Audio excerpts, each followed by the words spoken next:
नमस्कार दोस्तों, cast classes की ज्योग्राफी सीरीज में मैं चंद्रास एक बार फिर से आप सभी का हार्दिक स्वागत करता हूं। ज्योग्राफी सीरीज में जो लास्ट क्लास में हम जिक्र कर रहे थे भारत की प्रमुख नदियों का, और प्रमुख नदियों में आपने हेडिंग डाली थी सिंधु नदी तंत्र। सिंधु नदी तंत्र में हमने सिंधु नदी के बारे में जितने भी पॉइंट थे वो पढ़े थे। उन पॉइंटों को एक बार फिर से देखते हैं और उसके बाद में सिंधु की जो प्रमुख रूप से सहायक नदी है, जिनसे क्वेश्चन एग्जाम में निकलते हैं, उनका हम जिक्र करेंगे। आइए सबसे पहले हम सिंधु नदी का पॉइंट का डिस्कशन करें तो सिंधु नदी है ये कैलाश पर्वत श्रृंखला में स्थित मानसरोवर झील के पास बोखरचू ग्लेशियर से निकलती है। निकलने के बाद में तिब्बत में बहती है। तिब्बत में इस नदी को सिंगी खगान या शेरमुख के नाम से जाना जाता है। उसके बाद में यह नदी लद्दाख केंद्र शासित प्रदेश से भारत में प्रवेश करती है, जम्मू कश्मीर केंद्र शासित प्रदेश में बहती है। उसके बाद में एक स्थान पड़ता है चिल्लड़ दर्दिस्तान, वहां से यह पाकिस्तान में प्रवेश करती है। पाकिस्तान में सुलेमान पर्वत श्रृंखला के समांतर बहती है। सुलेमान पर्वत श्रृंखला के समांतर बहने के बाद एक स्थान पड़ता है मिठनकोट, और उस मिठनकोट के पास से अपनी 5 सहायक नदियों का जल प्राप्त करती है। और जल प्राप्त करने के बाद में कराची के पूर्व दिशा में स्थित मकरान तट से अरब सागर में गिरती है। ये कौन सी नदी है? सिंधु नदी है। देखें, सिंधु नदी यहां से निकलती है लद्दाख, और कहां से बहती है तो याद रखिएगा आगे लद्दाख से और जम्मू कश्मीर से। यहां पर एक स्थान पड़ता है दर्दिस्तान चिल्लड़, वहां से प्रवेश करती है। सुलेमान पर्वत श्रृंखला के साथ में बहती है। बहने के बाद में आगे बढ़ती है, मिठनकोट आता है। मिठनकोट से अपनी 5 सहायक नदियों का जल प्राप्त करती है, और उसके बाद में ये नदी आगे बढ़ती है। देखिए थोड़ा सा इसको थोड़ा सा दूर कर लेते हैं, क्योंकि मैप में फिर आगे आपको दिक्कत होगा। थोड़ा सा हम यहां बना लेते हैं। मिठनकोट से अपनी 5 सहायक नदियों का जल प्राप्त करती है, और जल प्राप्त करने के बाद में ये नदी आगे बढ़ती है, और आगे बढ़ती है तो कराची के पूर्व दिशा से एक तट पड़ता है जिसका नाम है मकरान तट। उस मकरान तट से कहां पर गिरती है? अरब सागर में गिरती है।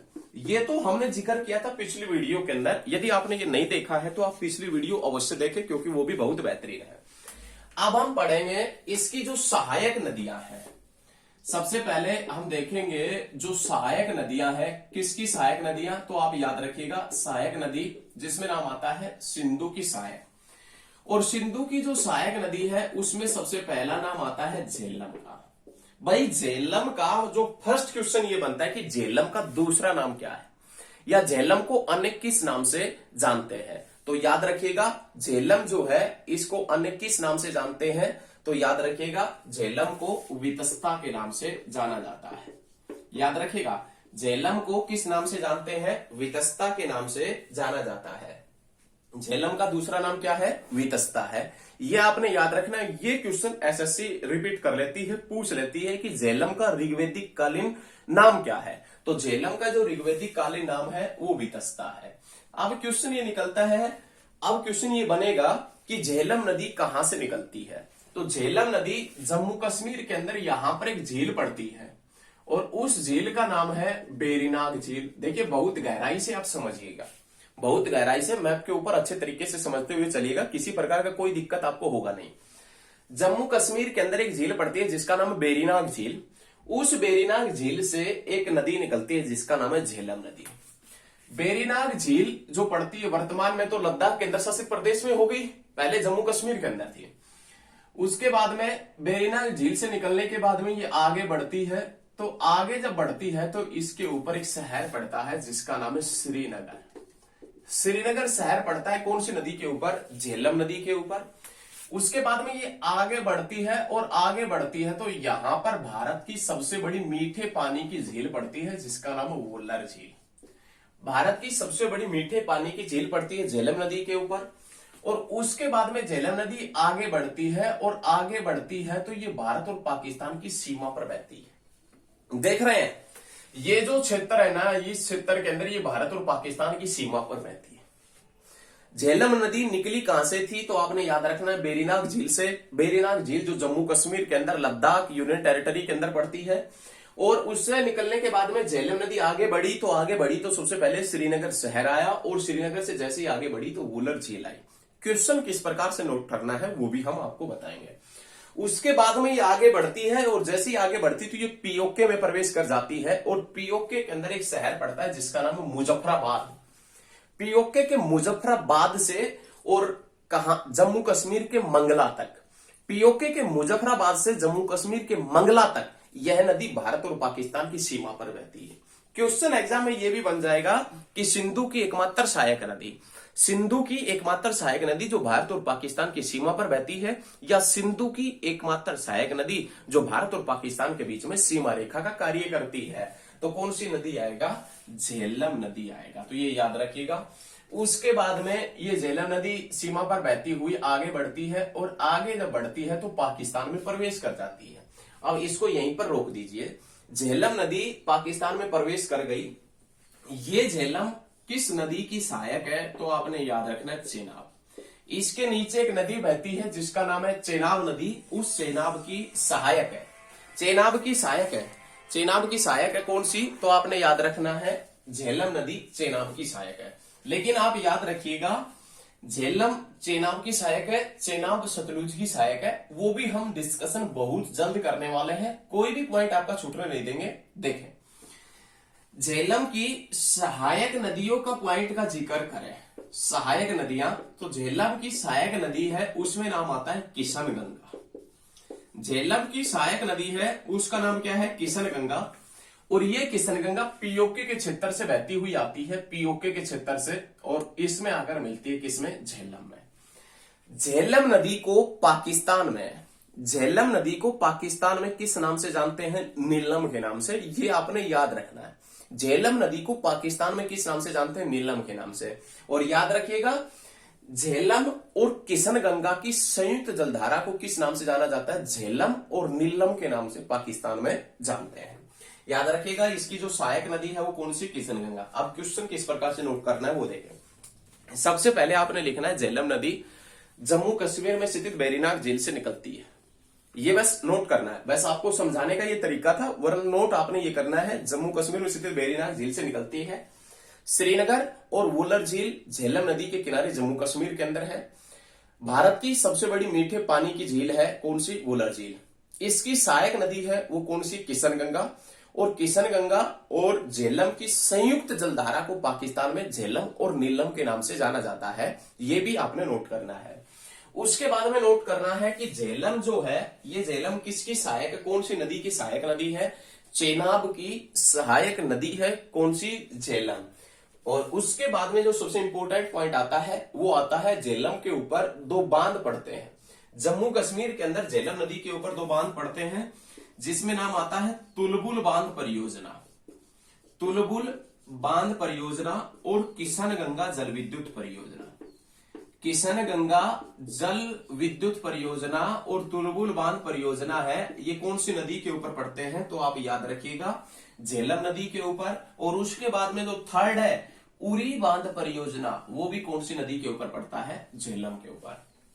तुलबुल बांध परियोजना, किशन गंगा जल विद्युत परियोजना और उरी बांध परियोजना जम्मू कश्मीर के अंदर कौन सी नदी के ऊपर पड़ते हैं? झेलम नदी के ऊपर पड़ते हैं। कोई भी पॉइंट नहीं छूटेगा आपका। तो ये तो थी इसकी फर्स्ट सहायक नदी जिसका नाम है झेलम। और ये जो झेलम है ये किसकी सहायक है? तो आप याद रखिएगा झेलम जो सहायक है वो किसकी सहायक है? चेनाब की। तो अब हम जो बात करेंगे सेकंड सहायक नदी का, उसमें नाम आता है चेनाब का।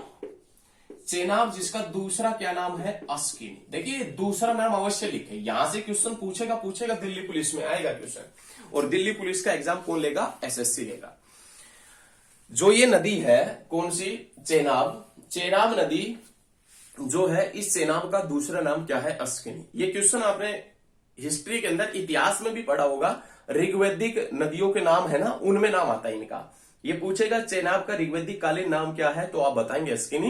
या क्वेश्चन ये भी पूछ लेता है इनमें से किस नदी को अस्किनी के नाम से जाना जाता है?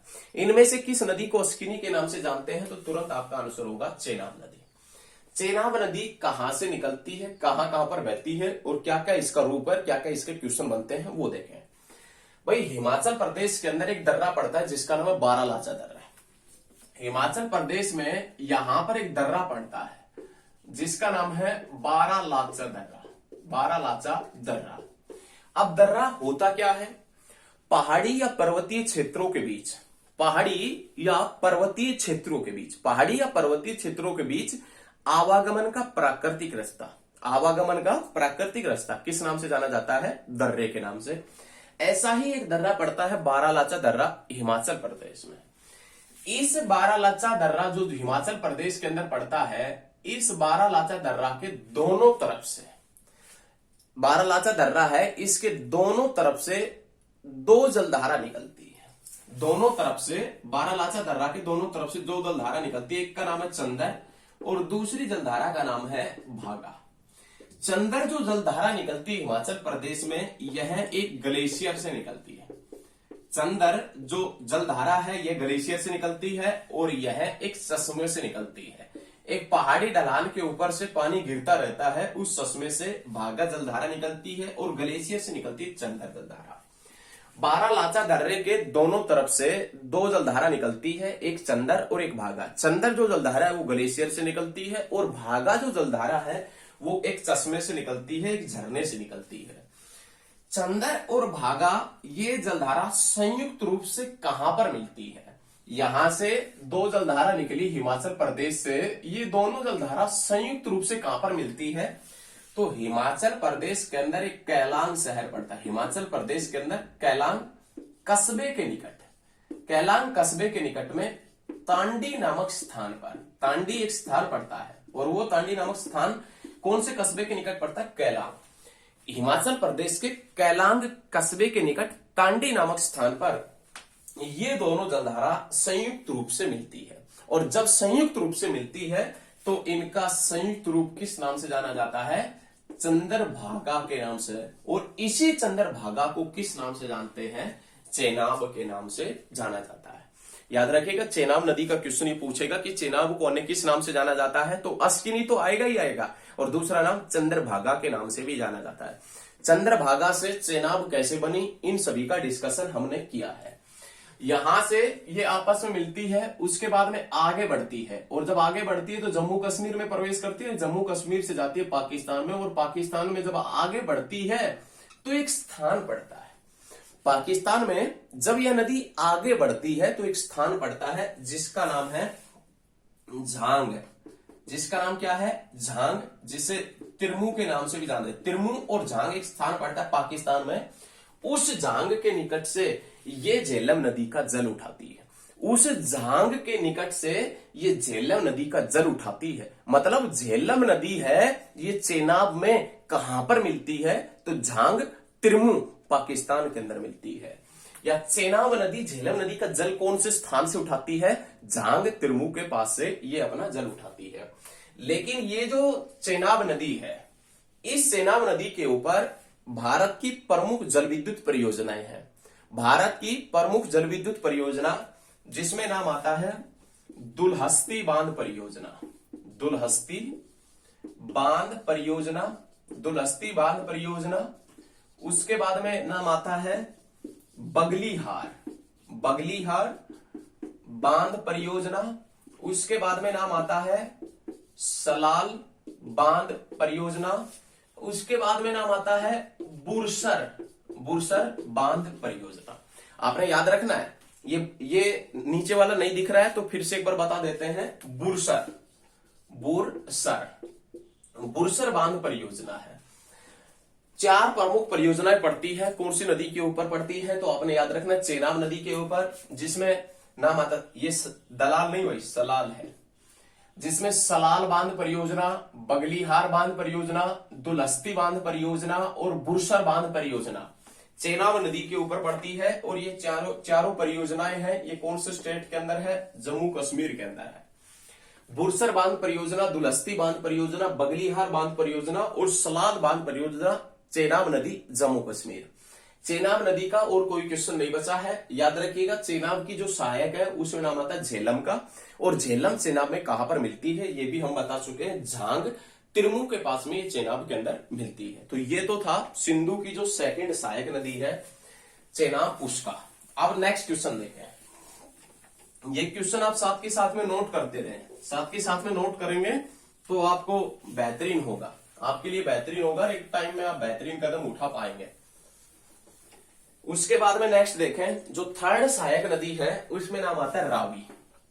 थर्ड सहायक नदी है उसमें नाम आता है किसका? रावी का। और रावी जिसका दूसरा नाम क्या है? परुष्णी। याद रखिएगा, ये क्वेश्चन याद रखना आपने। रावी जिसका दूसरा नाम क्या है? परुष्णी, रावी का दूसरा नाम है। देखें, रावी नदी कहां से निकलती है? तो हिमाचल प्रदेश में एक दर्रा पड़ता है जिसका नाम है रोहतांग दर्रा। हिमाचल प्रदेश में एक दर्रा पड़ता है, यहां पर एक दर्रा पड़ता है जिसका नाम क्या है? रोहतांग दर्रा। ये यहां पर देख लेते हैं भाई, हिमाचल प्रदेश में एक दर्रा पड़ता है जिसका नाम है रोहतांग दर्रा, और उस रोहतांग दर्रे के पास से एक नदी निकलती है जिसका नाम क्या है? रावी नदी। ये रावी नदी हिमाचल प्रदेश और पंजाब में बहती है और उसके बाद में कहां पर चली जाती है? पाकिस्तान में। हिमाचल प्रदेश और पंजाब में बहती हुई कहां पर जाती है? पाकिस्तान में। रोहतांग दर्रे के पास से निकलती है, हिमाचल प्रदेश में बहती है, हिमाचल प्रदेश में बहने के बाद में पंजाब में, और पंजाब में बहने के बाद में पाकिस्तान में जाती है। याद रखिएगा, कहां पर जाती है? पाकिस्तान में। नेक्स्ट क्वेश्चन देखें, हिमाचल प्रदेश का चंबा शहर, हिमाचल प्रदेश का चंबा शहर कौन सी नदी के ऊपर पड़ता है? तो रावी नदी के ऊपर पड़ता है। और पाकिस्तान का लाहौर शहर, पाकिस्तान का लाहौर शहर कौन सी नदी के ऊपर पड़ता है? रावी नदी के ऊपर। हिमाचल प्रदेश का चंबा और पाकिस्तान का लाहौर कौन सी नदी के ऊपर है? रावी नदी के ऊपर। और इसी कारण लाहौर रावी नदी के ऊपर पड़ता है, इसी कारण इस नदी को लाहौर नदी के नाम से भी जानते हैं। इसी कारण इस नदी को किस नाम से जाना जाता है? लाहौर नदी के नाम से भी जाना जाता है। ये क्वेश्चन आपने याद रखना है। लेकिन जब ये पाकिस्तान में बहती है लाहौर से होते हुए, तो आगे जाकर ये नदी चेनाब के अंदर मिल जाती है। आगे जाकर ये जो नदी है, ये नदी किस में मिल जाती है? चेनाब के अंदर। लेकिन चेनाब के अंदर ये कहां पर मिलती है? तो आप याद रखिएगा, इस स्थान को हम किस नाम से जानते हैं? सराय सिंधु के नाम से, सराय सिंधु। और ये जो स्थान था इसको तिरमू के नाम से जानते हैं, झांग तिरमू के नाम से। चेनाब के अंदर चेनाब के अंदर जो झेलम नदी मिलती है वो तिरमू है, झांग है। और इस चेनाब नदी के अंदर जो रावी नदी मिलती है वो सराय सिंधु है। तो कहने का मतलब रावी किसकी सहायक है? तो आपने याद रखना है, रावी सहायक है किसकी? चेनाब की। और रावी चेनाब में कहां पर मिलती है? तो आप याद रखिएगा, सराय सिंधु पाकिस्तान के अंदर मिलती है। ये रावी नदी, इस रावी नदी के ऊपर पंजाब में एक बांध पड़ता है जिसका नाम है थीन बांध है। रावी नदी के ऊपर पंजाब में एक बांध पड़ता है जिसका नाम है थीन बांध। ये थीन बांध जिसका निर्माण कार्य शुरू हुआ था 1982 में। थीन बांध जिसका निर्माण कार्य शुरू हुआ 1982 में, और इस थीन बांध का निर्माण कार्य समाप्त हुआ 1999 के अंदर। थीन बांध रावी नदी के ऊपर पड़ता है पंजाब में। बहुत ज्यादा इंपॉर्टेंट क्वेश्चन है ये एसएससी का। एसएससी का बहुत ज्यादा इंपॉर्टेंट क्वेश्चन है कि थीन बांध रावी नदी के ऊपर पंजाब में पड़ता है, और पंजाब में इस बांध को किस नाम से जानते हैं? तो आप याद रखिएगा, महाराजा रणजीत सिंह डैम के नाम से भी इसे जाना जाता है। पंजाब में इस बांध को किस नाम से जानते हैं? महाराजा रणजीत सिंह के नाम से जाना जाता है। ये याद रखना है, पंजाब में थीन बांध पड़ता है, पाकिस्तान का लाहौर रावी नदी के ऊपर है। लाहौर के अंदर 1929 के अंदर एक अधिवेशन हुआ था, और उस अधिवेशन की अध्यक्षता पंडित जवाहरलाल नेहरू ने की थी। पहली बार कौन सी नदी के ऊपर झंडा फहराया गया था? रावी नदी के ऊपर। कौन से शहर में फहराया गया था? लाहौर में। देखिए, झंडा पहली बार लाहौर में फहराया गया था, लेकिन लाहौर रावी नदी के ऊपर है, तो पहली बार झंडा कौन सी नदी के ऊपर फहराया गया? रावी नदी के ऊपर। कब फहराया गया? 1929 में। किसके द्वारा फहराया गया? पंडित जवाहरलाल नेहरू के द्वारा फहराया गया। उस अधिवेशन में पूर्ण स्वराज्य की मांग रखने वाले शख्स हुआ करते थे पंडित जवाहरलाल नेहरू। तो ये आपने सभी पॉइंट नोट करने हैं, सभी पॉइंट बहुत अच्छे हैं। इसके ऊपर एक बांध पड़ता है थीन बांध, रावी नदी के ऊपर पड़ता है, पंजाब के अंदर पड़ता है। हिमाचल प्रदेश पंजाब से बहती है, थीन बांध रावी नदी के ऊपर पंजाब में कब बना था? इसको किस नाम से जानते हैं? ये क्वेश्चन याद रखना है। हिमाचल प्रदेश का चंबा शहर, हिमाचल प्रदेश का चंबा, और पाकिस्तान का जो लाहौर है वो कौन सी नदी के ऊपर है? रावी। तो ये आप याद रख सकते हैं। ये इसकी थर्ड सहायक नदी थी, सिंधु की तीसरी सहायक नदी थी। अब हम बात करेंगे सिंधु की फोर्थ सहायक नदी का, और ये फोर्थ सहायक नदी जिसका नाम है व्यास नदी। व्यास नदी जिसका दूसरा नाम क्या है, तो आप याद रखिएगा विपाशा। व्यास जिसका दूसरा नाम है विपाशा। व्यास जो नदी है इसका दूसरा नाम क्या है, विपाशा है। व्यास नदी कौन से स्टेट से निकलती है, हिमाचल प्रदेश से निकलती है। कौन से स्टेट से निकलती है, हिमाचल प्रदेश से ये निकलती है। हिमाचल प्रदेश में ये कौन से दर्रे के पास से निकलती है, रोहतांग दर्रे के पास में। और रोहतांग दर्रे के पास से कौन से कुंड से निकलती है, तो आप याद रखिएगा व्यास कुंड से। अब इसको मैप के ऊपर देखें। हिमाचल प्रदेश के अंदर यहां पर एक दर्रा पड़ता है जिसका नाम है रोहतांग दर्रा, और इसी रोहतांग दर्रे के पास में एक कुंड पड़ता है, और उस कुंड का क्या नाम है, व्यास कुंड। उस कुंड का क्या नाम है, व्यास कुंड है। और इसी व्यास कुंड से एक नदी निकलती है जिसका नाम है व्यास नदी, याद रखिएगा, जो हिमाचल प्रदेश से निकलती है। लेकिन ये व्यास नदी हिमाचल प्रदेश से निकलने के बाद में हिमाचल प्रदेश में बहती है, और उसके बाद में जाती है पंजाब में। और पंजाब में यहां पर एक डैम पड़ता है जिसका नाम है हरिक्के डैम, हरिक्के बैराज। पंजाब में एक डैम पड़ता है हरिक्के डैम। कौन सा डैम पड़ता है, हरिक्के बैराज। और ये जो हरिक्के बैराज है पंजाब का, इस हरिक्के बैराज, पंजाब के यदि हरिक्के बैराज के पॉइंट की बात करें, तो ये हरिक्के बैराज के अंदर व्यास नदी किस में मिल जाती है, सतलुज नदी में मिल जाती है। याद रखिएगा, पंजाब में एक डैम पड़ता है जिसका नाम है हरिक्के बैराज, और ये हरिक्के बैराज व्यास और सतलुज के संगम पे ऊपर है। क्वेश्चन ये पूछेगा कि व्यास नदी हिमाचल प्रदेश और पंजाब में बहती है, व्यास कुंड से निकलती है, लेकिन जब ये पंजाब में जाती है तो एक डैम पड़ता है हरिक्के बैराज, और उस हरिक्के बैराज से ये व्यास नदी सतलुज में मिल जाती है। ये जो हरिक्के बैराज किस लिए प्रसिद्ध है, इस हरिक्के बैराज से इंदिरा गांधी नहर निकाली गई है। इंदिरा गांधी नहर है वो हरिक्के बैराज से निकाली गई है। इंदिरा गांधी नहर जिसका पुराना नाम क्या है, राजस्थान नहर। और ये राजस्थान नहर निकाली गई थी कब, तो आपने याद रखना है 1958 के अंदर। राजस्थान नहर कब निकाली गई थी, 1958 के अंदर निकाली गई थी, पंडित जवाहरलाल नेहरू के शासनकाल के दौरान।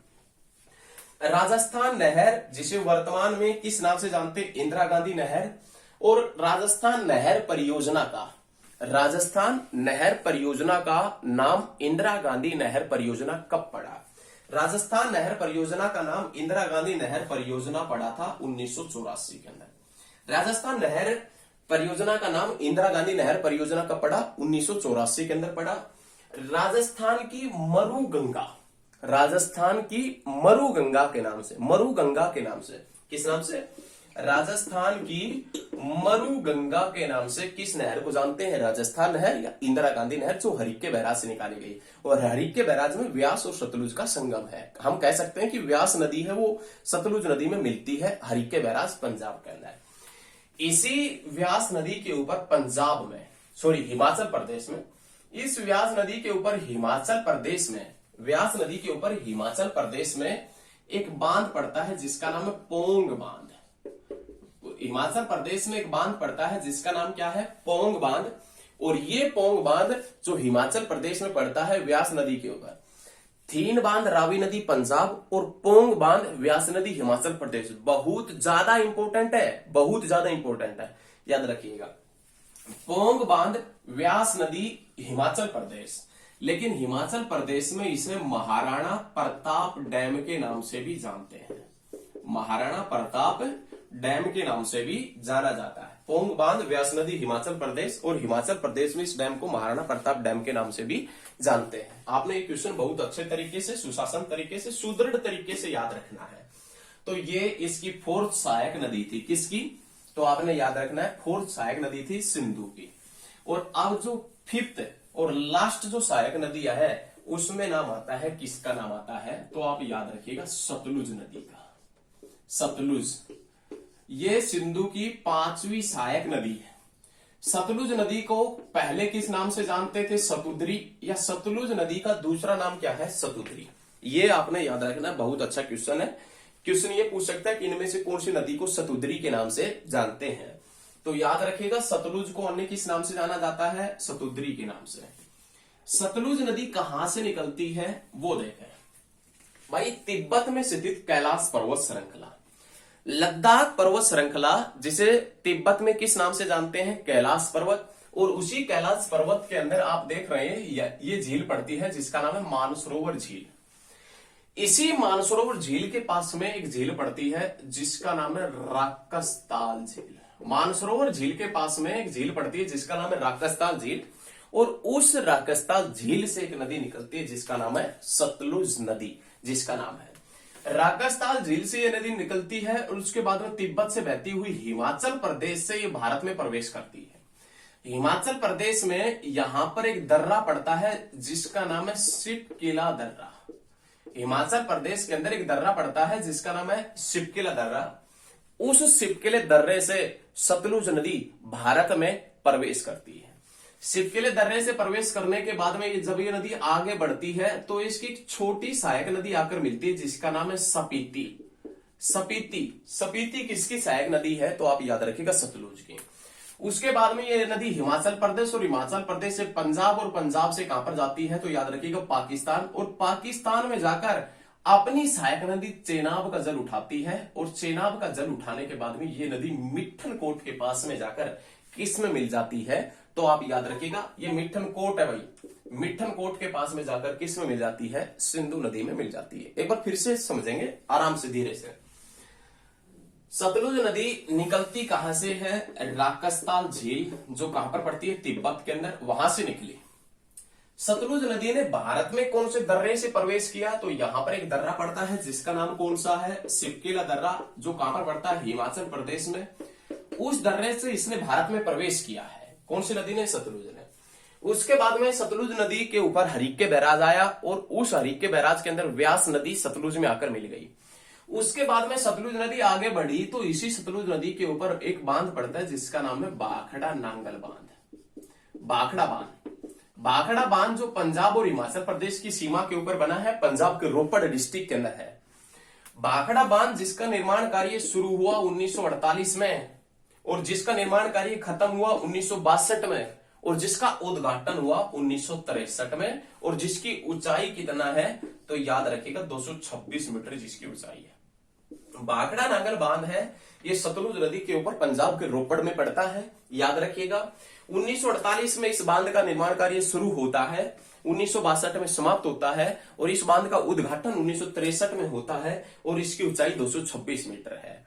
ये भाखड़ा नांगल बांध, मान लीजिए कोई नदी बह रही है, यहां पर बांध बनाया गया है, तो जैसे ही यहां पर बांध बनेगा तो इस क्षेत्र के अंदर पानी इकट्ठा होगा या नहीं होगा, भाई ये नदी है, यहां पर बांध है, इस क्षेत्र के अंदर पानी इकट्ठा हुआ और जब अत्यधिक मात्रा में पानी इकट्ठा हो जाता है तो वो क्या बन जाती है, झील बन जाती है। तो ऐसे ही जब पंजाब में एक बांध पड़ता है भाखड़ा बांध और उस भाखड़ा बांध के द्वारा जो पानी रोका गया है उससे भारत की सबसे बड़ी मानव निर्मित झील बनी है। और भारत की सबसे बड़ी मानव निर्मित झील जिसका नाम है गोविंद वल्लभ पंत सागर झील, याद रखिएगा, या गुरु गोविंद सागर झील, याद रखिएगा। दोनों क्वेश्चन आपसे पूछ सकता है कि भारत की जो कृत्रिम झील है उसका नाम सिक्कों के 10वें गुरु के ऊपर रखा गया है कि जिसका नाम क्या है, गोविंद सागर झील। और गोविंद सागर झील कौन से बांध के द्वारा पानी रोका गया है, भाखड़ा बांध। कौन से स्टेट के अंदर, पंजाब। कौन से डिस्ट्रिक्ट में, रोपड़ के अंदर रोका गया है, याद रखिएगा। लेकिन हिमाचल प्रदेश में सतलुज नदी के ऊपर एक जल विद्युत परियोजना है जिसका नाम है नाथपा जाकरी जल विद्युत परियोजना। नाथपा जाकरी जल विद्युत परियोजना, हिमाचल प्रदेश, सतलुज नदी। उसके बाद में नाम आता है कोल बांध परियोजना। ये जो कोल बांध परियोजना है ये कौन सी नदी के ऊपर, सतलुज नदी के ऊपर। नाथपा जाकरी जल विद्युत परियोजना सतलुज नदी के ऊपर और भाखड़ा नांगल बांध परियोजना कहां पर पड़ती है, सतलुज नदी के ऊपर। कोल बांध हिमाचल प्रदेश, नाथपा जाकरी जो जल विद्युत परियोजना ये भी हिमाचल प्रदेश, लेकिन भाखड़ा नांगल बांध परियोजना है ये कहां पर पड़ती है, तो आप इन्हें याद रखना है, ये कहां पर है, पंजाब के अंदर। लेकिन ये सतलुज नदी जिसके ऊपर शहर पड़ता है कौन कौन सा, तो आप याद रखिएगा